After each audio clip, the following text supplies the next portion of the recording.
Amigos do MEG, hora de tratar de um tema muito importante. A gente vai ver o tema recursos no processo penal. É claro que o tema é muito amplo, porém, o nosso objetivo nessa aula é ver aqueles pontos que, de forma reiterada, são cobrados em prova. Hipóteses de reexame necessário, como funciona o recurso de apelação no Tribunal do Júri, algumas súmulas sobre recurso nos tribunais superiores, a gente também vai tratar. A súmula cai direto acerca dessa matéria, nós vamos fazer uma revisão aí de várias súmulas sobre recurso, inclusive eu explicando, dando exemplos na interpretação de cada uma delas. Então vai ser uma aula muito proveitosa quanto aos tópicos que a gente vai abordar.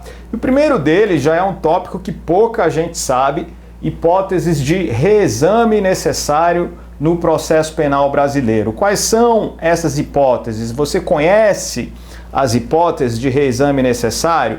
Eu lembro a você que o reexame necessário é uma reanálise feita pelo tribunal, uma reanálise obrigatória, o próprio nome necessário já diz, uma reanálise da decisão que foi tomada em primeira instância sem que haja a necessidade de interposição de recurso, sem que as partes recorram.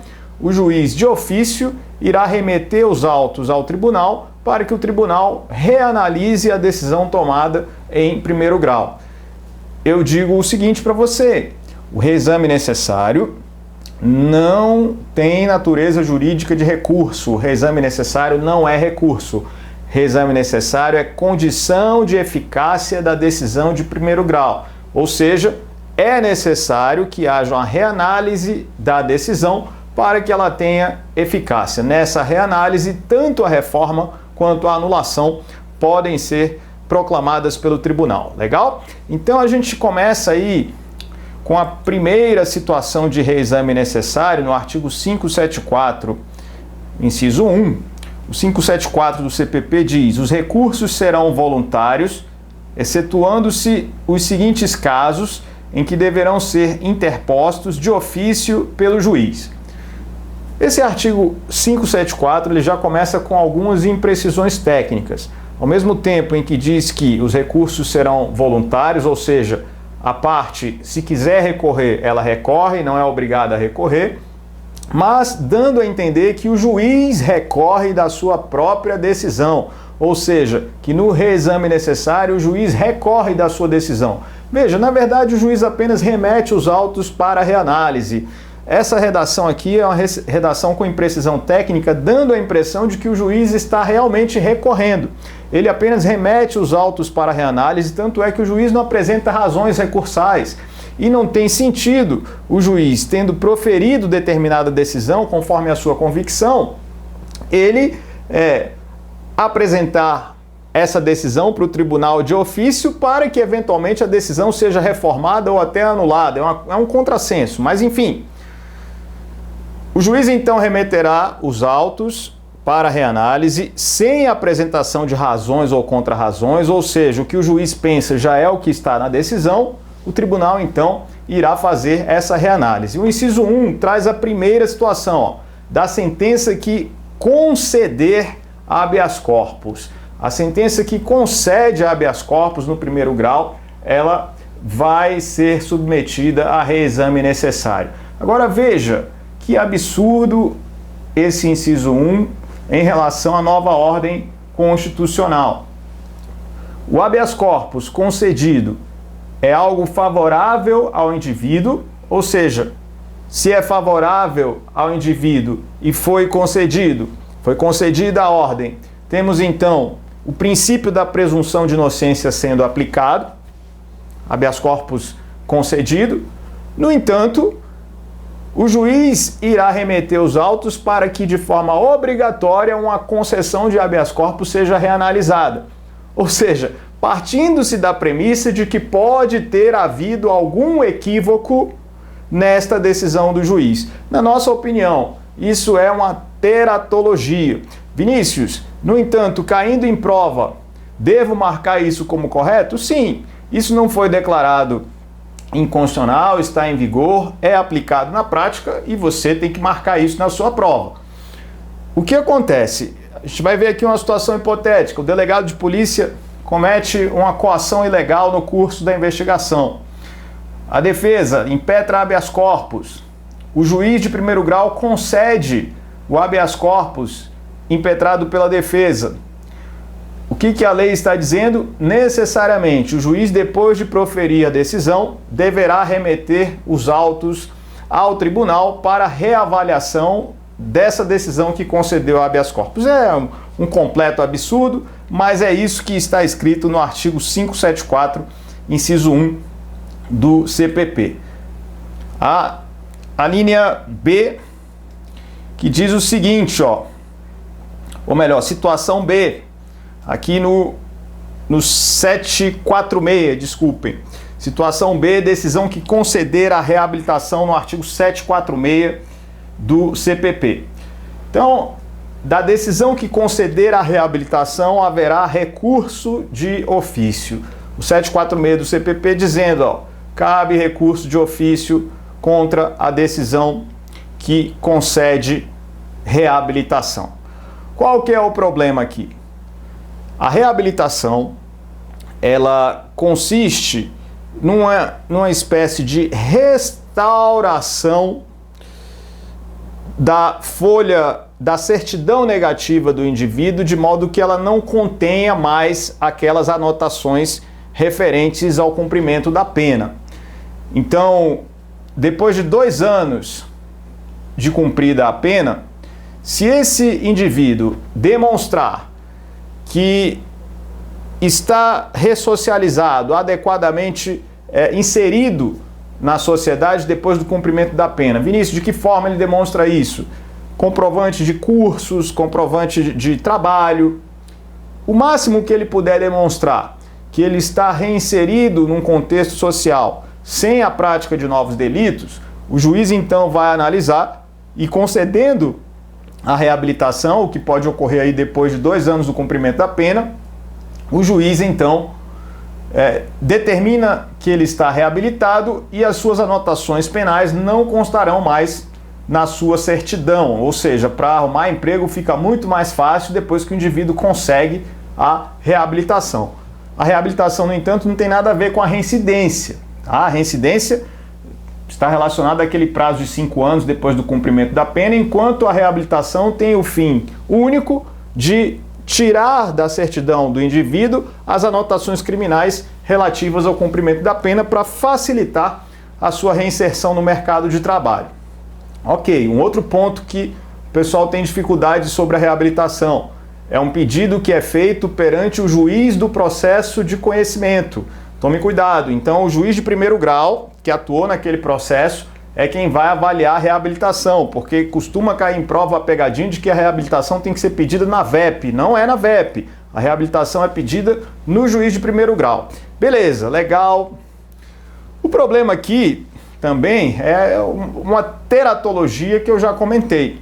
Veja que o juiz, ao conceder a reabilitação, ele está aí dando uma nova oportunidade para que o indivíduo possa, com mais facilidade, ser reinserido no mercado de trabalho. Agora, uma vez concedida a reabilitação, de forma obrigatória, o tribunal vai ter que reavaliar a decisão do juiz, ou seja, uma decisão que é favorável ao indivíduo, não deveria ser aí passível de desconfiança por parte da própria lei, mas é uma decisão que, por ser favorável ao indivíduo, é passível de desconfiança por parte do legislador, merecendo uma reanálise por parte do tribunal. Então, decisão que concede reabilitação também deverá se submeter ao reexame necessário. A letra C aí, terceira hipótese, absolvição de acusados em processos de crimes contra a economia popular, Lei 7492 de 86.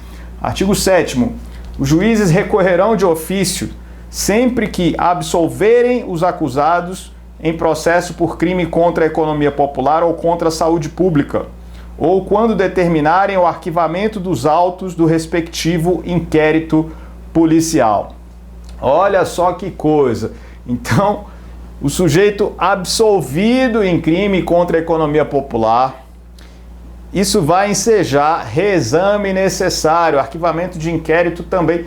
Que absurdo! Então, uma sentença que absolveu o indivíduo necessariamente precisa ser reanalisada pelo tribunal porque é vista com desconfiança pelo próprio legislador. Então, independente do recurso das partes, nós vamos ter aí a reanálise. Então, a absolvição de acusados em crimes contra a economia popular ou então no caso de arquivamento de inquérito. Mais uma situação aí na letra D, sentença que conceder o mandado de segurança, Lei 12.069 de 2009. Então, o artigo 14 da lei diz o seguinte, da sentença denegando ou concedendo o mandado, cabe apelação. Então, sentença que conceder mandado de segurança também permite aí o reexame necessário no parágrafo 1º, Cabe apelação, como eu disse no caput, se alguma das partes recorrer, mas o parágrafo 1º é que vai fazer a referência ao reexame necessário. Concedida a segurança, a sentença estará sujeita obrigatoriamente ao duplo grau de jurisdição. Ou seja, concedida a segurança, aí sim eu vou ter reexame necessário, necessariamente o tribunal vai reanalisar a decisão que concedeu o mandado de segurança.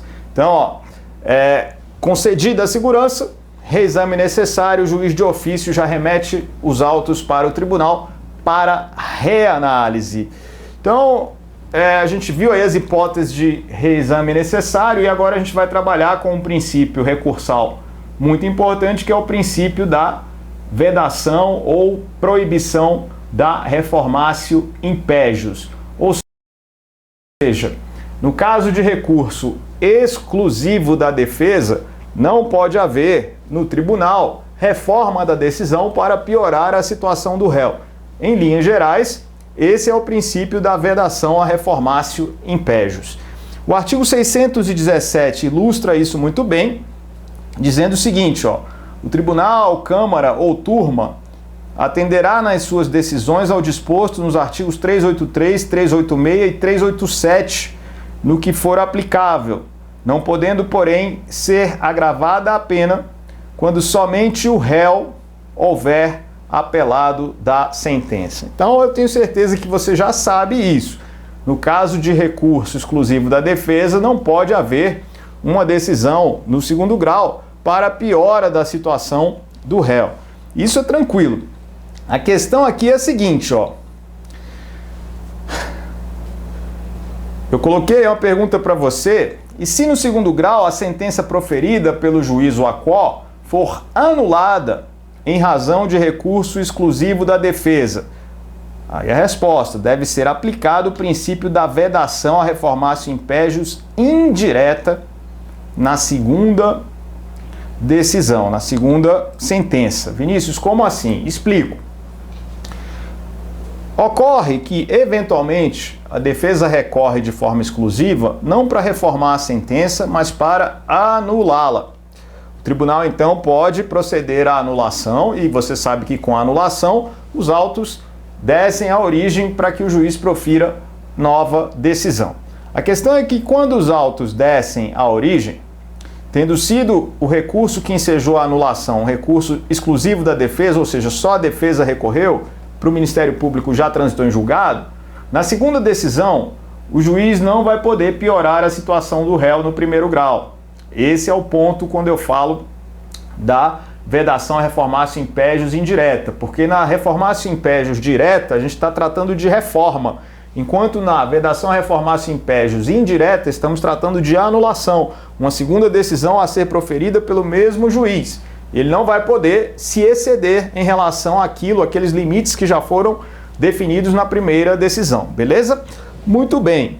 Só que a polêmica sobre esse tema aqui é uma polêmica que diz respeito ao tribunal do júri, porque existe de fato um confronto entre dois princípios. Um confronto entre a vedação a reformatio impégios indireta, o princípio da vedação a reformatio impégios indireta, em confronto com a soberania dos vereditos do tribunal do júri. Ou seja, quando ocorre um júri diante da decisão dos jurados, se houver recurso exclusivo da defesa e o tribunal anular o júri Pode, na segunda decisão, o júri piorar a situação do réu? Esse é o ponto. E o STF já tratou da questão, a gente já vai ver como funciona. Eu já te adianto que não pode, mas eu vou explicar qual seria a situação. Eu vou ler para você, eu tenho que ler tudo isso, peço que você preste atenção porque é importante. Esse julgado é um julgado de 2009, relator ainda ministro César Peluso, na época era ministro, HC 89544, embora seja uma decisão de 2009, é uma decisão muito atual, tá? Aquilo que está no mérito da decisão é perfeitamente atual. Então eu tenho o seguinte, ação penal, homicídio doloso, tribunal do júri, 3 julgamentos da mesma causa, reconhecimento da legítima defesa com excesso no segundo julgamento, condenação do réu, a pena de 6 anos de reclusão em regime semiaberto, interposição de recurso exclusivo da defesa, provimento para cassar a decisão anterior, condenação do réu por homicídio qualificado, a pena de 12 anos de reclusão em regime integralmente fechado no terceiro julgamento, aplicação de pena mais grave, inadmissibilidade, reformácio impégios indireta, caracterização, reconhecimento de outros fatos ou circunstâncias não ventilados no julgamento anterior, irrelevância, violação consequente do justo processo da lei, due process of law, nas cláusulas do contraditório e da ampla defesa, proibição compatível com a regra constitucional da soberania relativa dos veredictos, HC concedido para restabelecer a pena menor, ofensa ao artigo 5º, incisos 54, 55 e 57 da Constituição Federal, inteligência dos artigos 617 e 626 do CPP. Anulados o julgamento pelo Tribunal do Júri e a correspondente sentença condenatória transitada em julgado para acusação, não pode o acusado, na renovação do julgamento, vir a ser condenado a pena maior do que a imposta na sentença anulada, ainda que com base em circunstância não ventilada no julgamento anterior. A gente tem uma situação concreta aí no Tribunal do Júri, enfim, para ilustrar o que eu posso dizer para você, ó. Segundo o Supremo Tribunal Federal, aquilo que foi decidido no primeiro julgamento importa em limitação para eventual segundo julgamento se a anulação do primeiro julgamento decorreu de recurso exclusivo da defesa. Entendeu? Aquilo que foi decidido no primeiro julgamento vai gerar uma limitação para um segundo julgamento se a anulação do primeiro julgamento decorreu de recurso exclusivo da defesa. Esse é o ponto. A questão é, e se no primeiro julgamento foi retirada uma qualificadora, ou seja, os jurados não reconheceram a qualificadora que foi votada, que o Ministério Público sustentou, mas a defesa pediu para excluir e sustentou também a negativa de autoria. Defesa com 2 teses, negativa de autoria, retirada da qualificadora. Os jurados, no entanto, condenaram o réu, entenderam que foi ele que praticou o crime, porém tiraram a qualificadora, entenderam que realmente a qualificadora não estava presente. Com isso, o réu foi condenado a homicídio simples. Vamos pôr aí a pena igual a que tem aqui no caso do STF. 6 anos de reclusão, pena mínima do homicídio simples no primeiro julgamento. O Ministério Público ficou satisfeito com a decisão, não recorreu. Só a defesa recorreu, dizendo que a decisão foi manifestamente contrária à prova dos autos, porque a defesa queria, na verdade, a absolvição. O tribunal concordou com a defesa e anulou o julgamento, dizendo que a decisão foi manifestamente contrária à prova dos autos. No segundo julgamento, vamos ter novamente a qualificadora sendo votada. Vai ter quesito da qualificadora de novo. E agora é que nós temos um grande problema. Tendo esse quesito da qualificadora e os jurados reconhecendo a qualificadora, no segundo julgamento eu vou ter um homicídio qualificado. E o problema é que o homicídio qualificado tem pena de 12 a 30 anos, a pena mínima é 12. E no primeiro julgamento, a pena que tinha sido estabelecida era de 6 anos.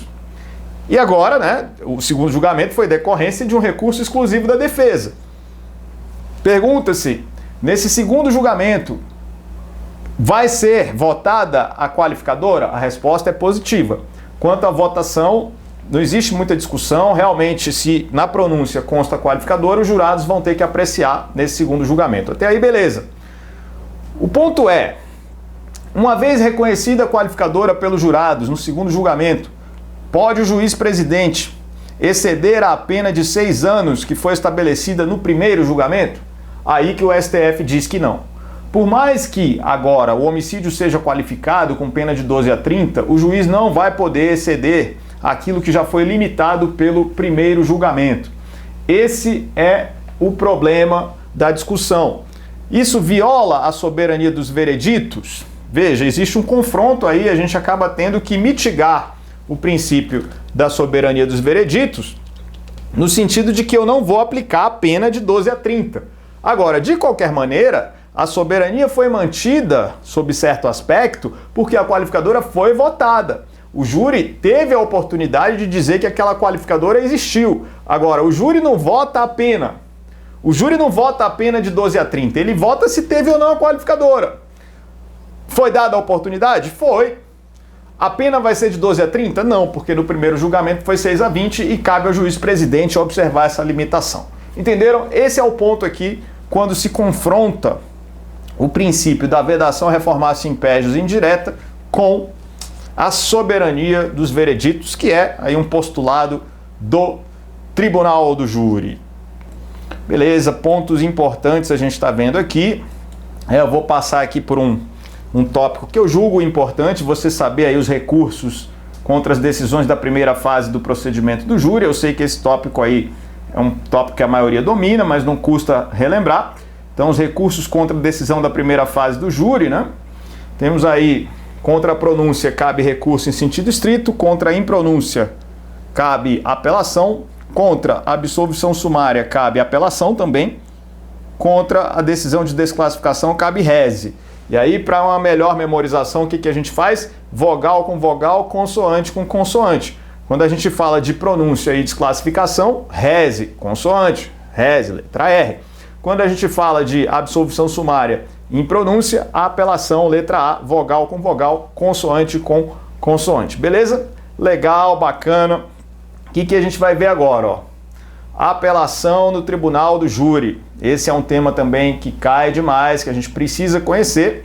E eu trouxe aí para você o artigo 593, que lá no inciso 3 vai trazer as decisões do tribunal do júri, ou seja, caberá apelação no prazo de 5 dias, inciso 3, das decisões do tribunal do júri, quando? Letra A, ocorrer nulidade posterior à pronúncia. B, for a sentença do juiz presidente contrária à lei expressa ou à decisão dos jurados. C, houver erro ou injustiça no tocante à aplicação da pena ou da medida de segurança. D, for a decisão dos jurados manifestamente contrária à prova dos autos. A apelação no tribunal do júri é o que a doutrina chama de recurso de fundamentação vinculada. A fundamentação não é livre. Só pode a parte recorrer, interpor apelação no tribunal do júri para alguns tipos de alegação, não pode alegar tudo. Inclusive, por exemplo, se for uma negativa de autoria no recurso, como fundamento, tem que ser com base numa decisão manifestamente contrária à prova dos autos, que precisa ser realmente algo muito contundente, muito contrário, muito absurdo, de acordo com a prova dos autos, para que o tribunal anule o júri. Não vai nem reformar nesse caso, vai anular o júri. Mas o ponto aqui é o seguinte: você saber quais são as situações em que o tribunal vai anular a decisão de primeiro grau, e isso anula o próprio júri, e situações em que o tribunal vai apenas reformar a decisão de primeiro grau proferida pelo juiz presidente. A gente volta aí para as alíneas. A linha A, ocorrer nulidade posterior à pronúncia. Então, por exemplo, num caso de nulidade posterior à pronúncia, uma nulidade ocorrida em plenário, como a menção ao silêncio do réu como argumento de autoridade, é uma nulidade posterior à pronúncia ocorrida em plenário. Nesse tipo de situação, havendo interposição de recurso de apelação e o tribunal reconhecendo a nulidade, ele vai anular a decisão e inclusive anular o próprio julgamento. Então isso colocou aí em xeque todo o julgamento que vai ser anulado. Então, primeira hipótese, nulidade posterior à pronúncia, hipótese de anulação. A linha B, for a sentença do juiz-presidente contrária à lei expressa ou à decisão dos jurados. Então, quando eu tenho a sentença do juiz-presidente que é contrária à lei expressa ou contrária à decisão dos jurados, haverá reforma.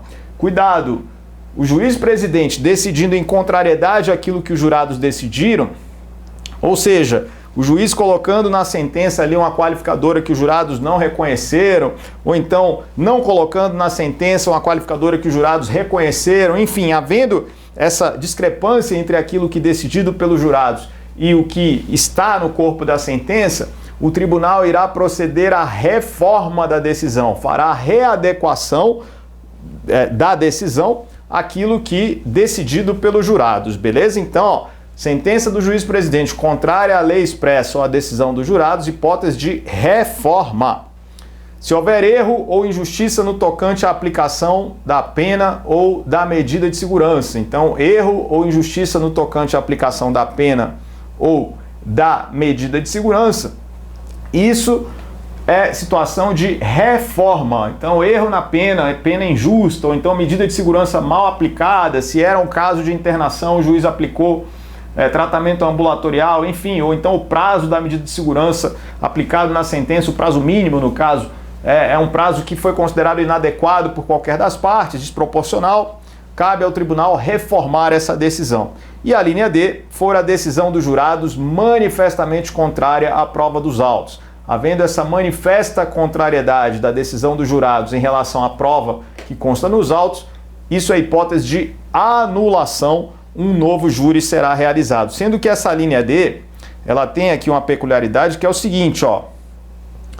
A gente vai ver, tá? O parágrafo primeiro ele vai dizer o seguinte, algo que eu já falei. Se a sentença do juiz-presidente for contrária à lei expressa ou divergir das respostas dos jurados aos quesitos, o tribunal adquém fará a devida retificação. Isso eu já falei, o tribunal só vai reformar quando eu tenho decisão contrária à lei expressa ou divergindo dos jurados.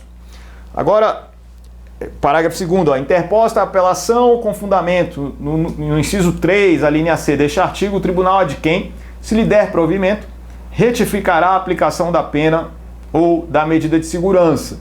Ou seja, o tribunal reforma a sentença no caso de pena ou medida de segurança injusta.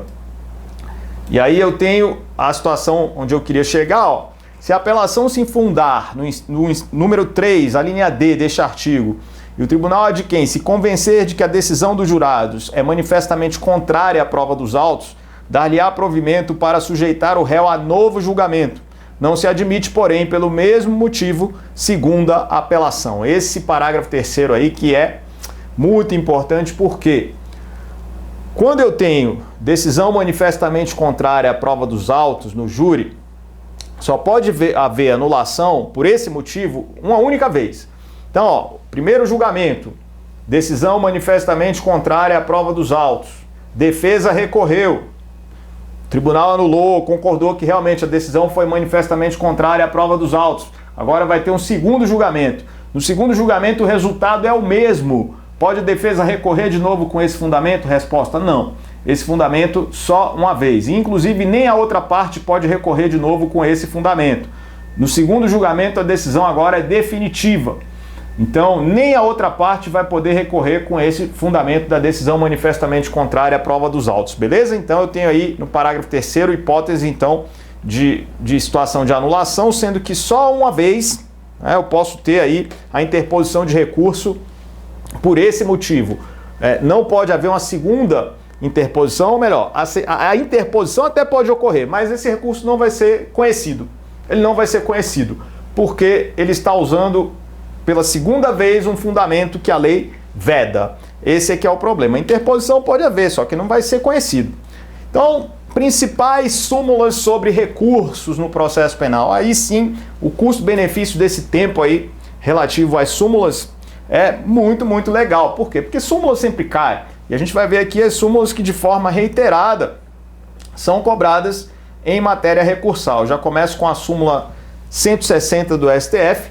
É nula a decisão do tribunal que acolhe contra o réu nulidade não arguida no recurso da acusação, ressalvados os casos de recurso de ofício. Então é o seguinte, ó, se a acusação interpôs, por exemplo, uma apelação para alegar a nulidade, não pode o tribunal reconhecer uma outra nulidade contra o réu diversa daquela que foi alegada no recurso.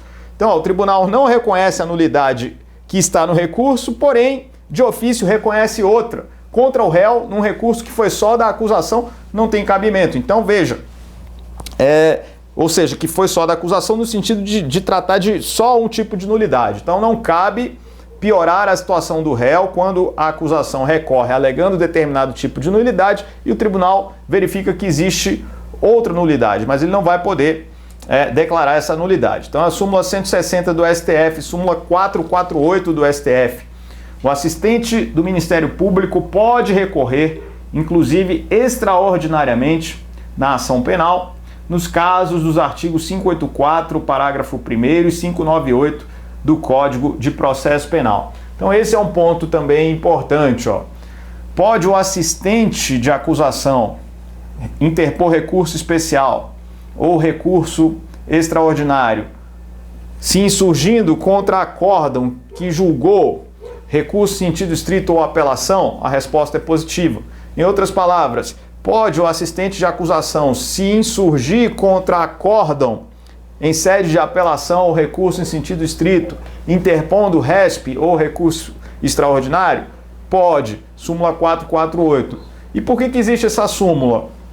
Porque o CPP só trata do recurso do assistente em relação à rese e apelação, mas não trata dali para frente. Depois que tem o acórdão, e aí? E lá para cima, para o STF, para o STJ, vai poder o assistente continuar? Sim, a resposta é positiva. Entende-se que essa interposição de RESP ou recurso extraordinário é um mero desdobramento daquilo que já foi pedido na apelação, da própria legitimidade que o assistente tem para a apelação, beleza? Então isso é muito importante também. Súmula 705 do STF. A renúncia do réu ao direito de apelação, manifestada sem a assistência do defensor, não impede o conhecimento da apelação por este interposta. Essa é uma súmula que eu uso direto na Defensoria Pública, é um tema tão batido que isso nem se discute mais. Ou seja, se eu tenho por parte do réu uma renúncia ao direito de recorrer, porque ele também é legitimado a interpor a apelação, basta que ele assine lá a certidão, basta que ele, uma vez comunicado, ele diga que quer recorrer, já é o recurso. No caso, o advogado, o defensor só vai fazer as razões. Então, uma vez havendo renúncia por parte do réu ao direito de apelação, será que o defensor, interpondo a apelação, ele vai ter o seu recurso conhecido, já que o próprio réu disse que não quer recorrer? A resposta é positiva. O defensor ele tem uma capacidade técnica maior de avaliar o eventual êxito de um recurso, mesmo que o réu não queira recorrer mais. Então esse recurso vai ser conhecido. E o interessante é que o inverso também é verdadeiro. Se tiver renúncia do defensor quanto ao direito de recorrer, achando que não tem chance de mudar aquela sentença, mas o réu disser que quer recorrer, prevalece a vontade do réu. Então, ó, na verdade, a súmula 705 está incompleta. Não é que prevalece só a vontade do defensor quando o réu renuncia. O inverso também. Prevalece a vontade do réu quando o defensor renuncia. Ou seja, em linhas gerais, deve preponderar a vontade de quem quer recorrer, se a gente interpretar aí de uma forma mais ampla a súmula 705 do Supremo Tribunal Federal. Muito bacana. A gente vai agora para a súmula 707 do STF. O que diz a súmula 707 do STF? Constitui nulidade a falta de intimação do denunciado para oferecer contrarrazões ao recurso interposto da rejeição da denúncia, não a suprindo a nomeação de defensor dativo. Essa súmula 707 tem uma redação um pouco mais truncada que eu vou explicar para você. O que acontece? Oferecida a denúncia pelo Ministério Público e rejeitada liminarmente a denúncia com base nas hipóteses do artigo 395 do CPP, qual é o recurso cabível? Rese, recurso sentido estrito, interposto por quem? Pelo Ministério Público. Então, o juiz rejeitou a denúncia liminarmente, cabe rese, interposto pelo Ministério Público. Até aí, tranquilo, você entendeu. A questão é a seguinte: interposto o rese e apresentadas razões pelo Ministério Público, quem vai apresentar contrarrazões? Porque o denunciado não foi sequer citado, ele não sabe da existência dessa denúncia contra ele, porque ele não foi citado, já que o juiz rejeitou liminarmente. Pode o juiz, então, de ofício, nomear defensor dativo, nomear a defensoria pública, sem intimar o denunciado? A resposta é negativa. A súmula 707 diz que o denunciado tem que ser intimado para ele escolher o profissional de sua preferência. Se tiver advogado, se quiser indicar um advogado, se preferir que seja a defensoria pública, enfim. O fato é, ele precisa ser intimado para indicar quem irá apresentar contrarrazões. Não pode o juiz de ofício apontar quem vai ser o advogado ou nomear a defensoria pública. Legal? É a súmula 707 do Supremo Tribunal Federal. Súmula 708 do STF, outra súmula boa aí, ó. É nulo o julgamento da apelação se após a manifestação nos autos da renúncia do único defensor, o réu não foi previamente intimado para constituir outro. É óbvio. Olha só o que diz a súmula 708 do STF, ó. O que a gente vai ver aqui? Determinado advogado interpôs o recurso de apelação, que às vezes demora para ser julgado, pode levar um ano aí para ser julgado. Então, mais até, interpôs o recurso de apelação. Beleza, interposto o recurso de apelação, nesse interregno, o advogado renuncia. Não é mais advogado do recorrente, do apelante. Beleza, não sendo mais advogado do apelante, o que a gente tem? O apelante tem que ser intimado para dizer, ó, seu advogado saiu do processo, você tem outro? Vinícius, mas o recurso já não foi interposto? Foi. Só que mesmo depois da interposição, outros atos podem vir a ser praticados, inclusive sustentação oral, quando for marcado o julgamento. Então, ó, e aí, quem vai sustentar oralmente, considerando que o advogado já saiu, e o apelante não vai ser informado? Então esse é o problema, ó. O réu tem que ser previamente intimado para constituir outro advogado antes do julgamento da apelação, mesmo, obviamente, que a apelação já tenha sido interposta por outro advogado, beleza? Pelo seu primeiro advogado, na verdade. Então, cuidado, ó, cuidado. Agora, a súmula 709. Salvo quando nula a decisão de primeiro grau, o acórdão que provê o recurso contra a rejeição da denúncia vale desde logo pelo recebimento dela. Eu gosto dessa súmula 709. O que acontece? Foi oferecida a denúncia rejeitada liminarmente. Ministério Público interpõe o rese. A defesa apresenta contrarrazões de rese, o tribunal julga o rese e dá provimento. Se deu provimento, logo reformou a decisão de primeira instância. E qual era a decisão de primeira instância? Rejeição liminar da denúncia. Se o tribunal está reformando a decisão de rejeição liminar, o que o tribunal está dizendo? Que a denúncia deve ser recebida. Se o tribunal está dizendo que a denúncia deve ser recebida, cabe ao juiz de primeiro grau uma reanálise disso? Claro que não. O tribunal já disse que a denúncia deve ser recebida, portanto, esse acórdão já vale pelo recebimento da denúncia. É isso que a súmula está querendo dizer. A não ser que fosse o caso de anular a decisão de rejeição liminar. Aí seria outra história. Se algum vício na decisão fosse reconhecido e o juiz tivesse que, de novo, reavaliar o recebimento da denúncia. Aí beleza. Mas não sendo o caso de anulação, sendo o caso de reforma tão somente, reformou a decisão de primeiro grau, logo já vale pelo recebimento. Isso é a súmula 709 do Supremo Tribunal Federal. A gente vai agora para a súmula 713 do STF. A extensão do efeito devolutivo da apelação interposta contra a sentença proferida sob o procedimento do Tribunal do Júri é definida pelo termo de apelação e não pelas razões recursais. Olha que louco isso. Súmula 713 do Supremo Tribunal Federal. O que a gente tem aí na súmula 713 do STF? Uma situação muito comum no Tribunal do Júri, vou te dizer como acontece comigo. Eu fui titular do Tribunal do Júri na Defensoria do Distrito Federal por 11 anos. Agora não sou mais, mas fui durante muito tempo, 11 anos, mais de 300 júris realizados. E o que é de praxe depois do júri? É de praxe que, quando a defesa não está satisfeita com o resultado, na própria ata do julgamento, interpõe o recurso de apelação. Vinícius, como? Apenas dizendo que está interpondo a apelação com base no artigo 593, inciso 3. E o que é de praxe a gente fazer? Colocar na ata todas as alíneas, A, B, C e D, naquele primeiro momento. Quando o defensor vai apresentar as razões recursais, ele pode, dentro daquelas alíneas ali, utilizar fundamento só de uma delas. Pedir só a reforma da decisão, ou dizer só que foi manifestamente contrária à prova dos autos, a decisão. Não precisa, porque na ata colocou as 4 alíneas, fazer tudo nas razões das 4 alíneas. Não, isso não é necessário. Raramente isso vai acontecer de usar as 4 alíneas num recurso de apelação no júri, né, com todos esses fundamentos. Não, a gente normalmente escolhe ali, muitas vezes faz um só e tudo.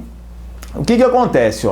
Quando o tribunal vai apreciar esse recurso de apelação, apesar dos fundamentos nas razões recursais, o tribunal não vai ficar limitado àquilo que foi dito nas razões do recurso. Se na interposição a parte mencionou todas as alíneas do artigo 593, inciso 3, significa que o tribunal pode avaliar todas as alíneas. Inclusive, se a defesa não alegou nas razões decisão manifestamente contrária à prova dos autos, o tribunal pode reconhecer se no termo de interposição a defesa colocou lá a letra D, decisão manifestamente contrária à prova dos autos, está lá no inciso 3 do 593. Se só no termo já tem, o tribunal pode anular o júri, não importa que nas razões recursais, no fundamento, na peça, a defesa trate dessa questão da decisão manifestamente contrária à prova dos autos. Não. O tribunal está satisfeito só com aquilo que foi indicado no termo de interposição. Beleza? Essa é a ideia relativa à súmula 713 do Supremo Tribunal Federal, quando se trata do Tribunal do Júri. Então, olha que revisão bacana a gente fez sobre o tema recurso. Eu gostei muito aqui dessa parte final das súmulas, né?